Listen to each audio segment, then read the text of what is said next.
اعوذ باللہ من الشیطان الرجیم بسم اللہ الرحمن الرحیم ان الذین آمنوا وعملوا الصالحات سیجعل لهم الرحمن ودا صدق اللہ العظیم وصدق رسولہ النبی الکریم ان اللہ وملائکتہ یصلون علی النبی یا ایھا الذین آمنوا صلوا علیہ وسلموا تسلیما الصلاۃ والسلام علیک یا سیدی یا رسول اللہ وعلی آلک واصحابک یا سیدی یا حبیب اللہ الصلاۃ والسلام علیک یا سیدی یا حبیب اللہ وعلی آلک واصحابک یا سیدی یا نبی اللہ اللہم صلی علی سیدنا و مولانا محمد معدن الجود والکرم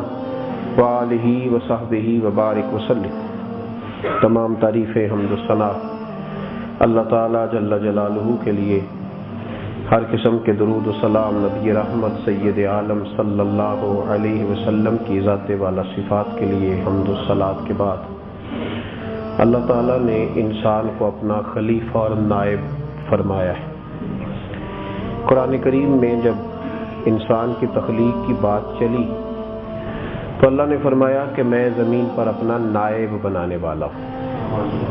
وَإِذْ قَالَ رَبُّكَ لِلْمَلَائِكَةِ إِنِّي جَاعِلٌ فِي الْأَرْضِ خلیفہ۔ یاد کرو جب تمہارے رب نے فرشتوں سے کہا تھا کہ میں زمین پہ اپنا نائب بنانے لگا۔ حضرت انسان کو اللہ نے بڑی عزت عطا فرمائی ہے، اسے بڑا مرتبہ اور بڑا مقام دیا ہے۔ انسان کو چونکہ اللہ نے اپنا نائب بنایا ہے تو اللہ تعالیٰ نے پھر انسان کی بات کو بڑی اہمیت عطا فرمائی۔ اس کی گواہی کو بہت ساری جگہوں پہ مالک نے قابل قبول فرمایا ہے، اور اللہ تعالیٰ اپنے بندوں کی باتوں کو اور اپنے بندوں کی گواہیوں کو بڑا قبول فرمانے والا ہے۔ لیکن گواہی بھی اسی کی قابل قبول ہوگی جو تھوڑا سا اپنے وقار کو، اپنی وزاداری کو، اپنے لب و لہجے کو کنٹرول رکھے گا۔ ہر آدمی کے پاس تو ایک عام ان پڑھ دنیا دار بھی اپنا مقدمہ لے کر نہیں جاتا، وہ بھی اسی کے پاس جاتا ہے جسے کوئی تھوڑا سا بات کرنے کا ڈھب اور سلیقہ آتا ہو، جو تھوڑا سا باتوں کو سمجھتا ہو۔ شریعت کے اندر، دین کے اندر ہر آدمی کی گواہی قابل قبول نہیں ہے، ہر شخص کی گواہی قابل قبول نہیں۔ ہم جب احادیث مبارکہ جمع کرنے کا محدثین کرام کا طریقہ دیکھتے ہیں تو محدثین نے اس آدمی کی حدیث قبول نہیں کی جو ہر وقت بولتا رہتا ہے اور بغیر سوچے سمجھے بات کر دیتا ہے، بغیر تحقیق کے بات آگے روایت کر دیتا ہے۔ اس راوی کی روایت کو کمزور کہا ہے۔ روایت اس کی قبول کی جائے گی جو بات کرنے والا آدمی ہے اور سنجیدہ ہے اور اسے بات کرنی آتی ہے، اور وہ ذاتی مفادات سے ہٹ کر، ہوس سے، حرص سے، لالچ سے اور خوف سے نکل کر، مخلص ہو کر بات کرنے کا جسے سلیقہ ہے، اس شخص کی محدثین نے بات کو قبول کیا ہے۔ اسلام کے اندر نبی کریم صلی اللہ علیہ وسلم نے گواہی دینے کا ارشاد فرمایا۔ حضور علیہ السلام نے فرمایا جس کو مسجد میں آتا جاتا دیکھو اس کے ایمان کی گواہی دے دیا کرو۔ جس کو مسجد میں آتا جاتا دیکھو اس کے ایمان کی گواہی۔ اس کا مطلب ہے کہ ہماری گواہی کا اللہ رسول کی بارگاہ میں کافی اعتبار ہے۔ اس کا مطلب ہے کہ کچھ نہ کچھ ہماری گواہی کا وہاں تم گواہی دے دیا کرو۔ اور نبی پاک علیہ الصلوۃ والسلام نے توجہ دلائی، جس کو مسجد میں آتا جاتا دیکھو اس کے ایمان کی گواہی۔ ویسے خاصا مشکل کام ہے مسجد میں آنا جانا بھی، یہ کوئی اتنا آسان کام نہیں ہے۔ وہ جو آدمی تعویذ لینے آتا ہے نا مسجد کے حجرے میں بیٹھ کر، وہ ظہر سے عصر تک اپنی ساری ببتا سناتا ہے، تعویذ لینے آیا ہے، دکھ سنانے آیا ہے، عصر تک بیٹھا رہتا ہے، ساری کہانی سناتا ہے، لیکن نماز کا وقت آتا ہے تو نکل جاتا ہے۔ اس کا مطلب ہے مسجد میں آنا بھی کوئی اتنا آسان کام، یہ خاصا مشکل کام ہے۔ بڑے بڑے سمجھدار لوگ میں نے دیکھے ہیں جو مسجد کے حجرے میں پنچایت میں بیٹھے ہوتے ہیں لیکن نماز اوہو بھاگتے ہیں. آسان نہیں تھا تو میرے مصطفیٰ کریم علیہ السلام نے فرمایا گواہی دے دیا کرو. اچھے لوگوں کی گواہیاں دنیا میں بھی کام آئے گی، قیامت میں بھی کام آئے گی. لیکن میں شرط لگا چکا ہوں کہ گواہی دینے والا کس طرح کا ہو. نہ تو وہ لالچ والا ہو، ہرس حوس والا ہو. کچھ لوگ اپنا مفاد سامنے رکھ کے گواہی دیتے ہیں نا، یہ بندہ نہ ہو. بزدل بھی نہ ہو. بزدل بندہ بھی خوف کے تحت گواہی دیتا ہے. مخلص آدمی کی گواہی، اچھے آدمی کی گواہی وہ تو اتنی شاندار ہے کہ قیامت کے دن اللہ امتوں کا فیصلہ بھی مصطفیٰ کریم کی امت کی گواہی پر فرمائے گا. وہ گواہی اتنی قیمتی ہے کہ قیامت کے دن جو فیصلہ ہوگا، اللہ کو سارا علم ہے نا، عالم الغیب ہے نا اللہ. کسی سے پوچھنے کی اسے کوئی ضرورت نہیں ہے، کسی سے گواہی لینے کی اسے کوئی حاجت نہیں ہے. پر پھر بھی میرے بھائیوں، قیامت کے دن بھی قرآن مجید سورہ بقرہ آپ دوسرا سپارہ اور اس کی دوسری آیت ہی آپ دیکھیں تو اللہ کریم نے فرمایا وَكَذَلِكَ جَعَلْنَاكُمْ أُمَّةً وَسْطًا، اور ہم نے آپ کو درمیانی امت بنایا ہے.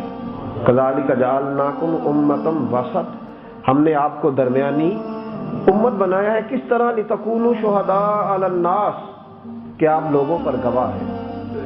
فَيَكُونَ الرَّسُولُ عَلَيْكُمْ شَهِيدًا، اور یہ رسول تم سب پر گواہ ہے. کس طرح؟ قیامت کے دن اللہ تبارک و تعالی پرانی ساری امتوں سے فرمائے گا کہ تمہارے پاس کتابیں آئیں، نبی آئے، رسول آئے، تم نے بات کیوں نہیں مانی؟ تو وہی بہانہ جو کئی دفعہ ہم بھی لگاتے ہیں نا، مجھے تو پتہ ہی نہیں. یہ بڑا جان چھڑانے کا آسان طریقہ ہے.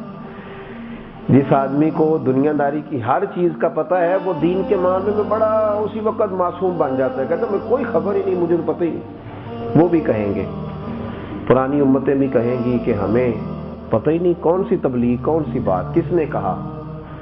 اللہ تبارک و تعالی نبیوں کو بلائیں گے. کن نبیوں کو؟ حضرت نوح علیہ السلام. لوگوں نے 950 سال کہا تو امام راضی کہتے ہیں نہیں، 1550 سال ڈیوٹی کی حضرت نوح علیہ السلام. 1550 سال کی روایت بھی امام راضی لائے. حضرت نوح، حضرت لوط، حضرت موسیٰ، حضرت عیسیٰ، حضرت یوشع بن نون، حضرت ذوالکفل، سارے انبیاء کرام علیہ السلام. نبی کہیں گے اللہ صبح سے شام اور شام سے صبح تک تیری توحید کا پیغام دیا. مارے بھی کھائیں، کچھ ایسے بھی تھے جنہیں شہید بھی کر دیا گیا. اے اللہ ہم نے پوری ڈیوٹی کی. تو رب کریم فرمائے گا گواہ لاؤ، اپنی ڈیوٹی پر گواہ لاؤ. تو پتہ ہے وہ کس کو گواہ لائیں گے؟ وہ پھر مصطفیٰ کریم کی امت کو گواہ کے طور پر پیش کریں گے. وَكَذَلِكَ جَعَلْنَاكُمْ أُمَّةً وَسَطًا، پھر یہ امت قیامت کے دن گواہی دے گی. یہ لوگ گواہ بنیں گے، یہ امت وسط گواہی دے گی. لِتَكُونُوا شُهَدَاءَ عَلَى النَّاسِ، اللہ نے انہیں لوگوں پر گواہ بنایا، یہ گواہی دیں گے. اللہ اس امت کے نیک لوگوں کو، علماء کو، محدثین کو، مفسرین کو، اولیاء کو، صوفیاء کو گواہی کے طور پہ بلائے گا. تو یہ سارے کہیں گے یا اللہ نبی آئے تھے، پیغام دیا تھا، بات ہوئی تھی. تو رب کریم فرمائے گا تمہیں کیسے پتا؟ تم تو بعد میں آئے تھے. تو پھر یہ ساری امت کہے گی کہ اللہ ہمیں ہمارے رسول پاک نے بتایا صلی اللہ وَيَكُونَ الرَّسُولُ عَلَيْكُمْ شَهِيدًا، اور یہ رسول پھر تم سب پر گواہی دے دیں گے. مزے کی بات یہ ہے کہ نبی پاک جب کہیں گے نا اللہ میری امت ٹھیک کہہ رہی ہے، تو مجھے آپ کو تو اللہ نے کہہ دیا کہ تمہیں کیسے پتا چلا، تو مصطفیٰ سے نہیں کہیں گے. نبی کریم سے یہ سوال یہ نہیں ہوگا سوال کہ محبوب آپ تو بعد میں آئے، یہ سوال نہیں ہوگا. حضور نے کہہ دیا تو رب نے مان لیا، نبی پاک نے کہہ دیا تو اللہ نے. تو یہ گواہیاں اتنی قیمتی ہیں کہ دنیا نہیں قیامت میں بھی امتوں کے فیصلے لوگوں کی گواہیوں پر ہوں گے، لوگوں کی گواہیوں پر. یہ جو زبان خلق ہے نا، نیک لوگوں کی، مخلص لوگوں کی گواہی، یہ میں وضاحت بار بار کر رہا ہوں. ایک ہوتا ہے عام لوگوں کا پروپیگنڈا، وہ گواہی نہیں ہوتا. وہ تو آپ جس کی بات مان لیں وہ آپ کے حق میں، اس کی نہ مانے وہ آپ کے مخالف. وہ بات نہیں. وہ کچھ لوگ ایسے ہوتے ہیں جو بس جن کا بولنا ہر وقت کسی نہ کسی کے پیچھے پڑے رہنا، ان لوگوں کی گواہی تو شرعی کورٹ میں بھی قابل قبول نہیں. کہتے ہیں یار اسی طرح کیسے چھوڑو، اسے کیا پتا. گواہی سنجیدہ آدمی. جب آپ نے کسی خاندان سے کوئی کسی قسم کا معاملہ حل کرنا ہو تو اس کے نوجوانوں کی بات کرتے ہیں یا سیانے لوگوں کی؟ جی کہتے ہیں اگر فلاں فلاں کہہ دے تو پھر میں بات ماننے کو کہ یا جو بھی کہہ دے. سمجھ آ گئی بات کی؟ بھائی مقدمہ ہو گیا. ہمارے دیہاتوں میں ایسا ہوتا تھا کسی پہ شک ہو گیا کہ اس نے چوری کر دی فلاں. اب چوری تو کی نوجوان نے, تو نہ اس کے والد کی لوگ گواہی لیتے تھے, نہ دادا کی گواہی لیتے تھے, نہ کسی اور کی. جو خاندان میں برادری میں سیانا آدمی نمازی سنجیدہ ہوتا تھا کہتے تھے اگر یہ کہہ دینا تو نے چوری نہیں کی. ایسے ہی ہوتا تھا. تو میں بات ماننے کو. تو یہ جو زبان خلق ہے نا کہ زبان خلق کو نکارہ خدا سمجھو, تو اس کا مطلب وہ لوگ نہیں جو ہر چوک میں پراپیگنڈا کر رہے ہوتے. اس کا مطلب وہ لوگ نہیں ہیں. ان میں تو میں نے کہہ دیا کہ راویان حدیث نے ان کی گواہی قبول نہیں کی. یہ وہ لوگ ہیں جو سنجیدہ ہوں, مخلص ہوں, جو ڈر خوف لالچ ہرس ہوس سے بالا ہو کر بات کرنے کے عادی ہوں, جو ذاتی مفادات سے اٹھ کر آگے بات کرنے کے عادی ہوں. ان لوگوں کی بات ارشاد فرمائی گئی. ان کی گواہیاں قیامت کے دن قابل قبول ہوں گی. میرے نبی کریم علیہ الصلوۃ والسلام کی امت کو اللہ نے یہ اعزاز دیا کہ جب یہ امت نیک کام کرتی ہے نا تو پھر اسے خود بتانے کی ضرورت نہیں پڑتی. پھر اللہ تعالیٰ خود لوگوں کے دلوں میں محبت پیدا فرما دیتا ہے.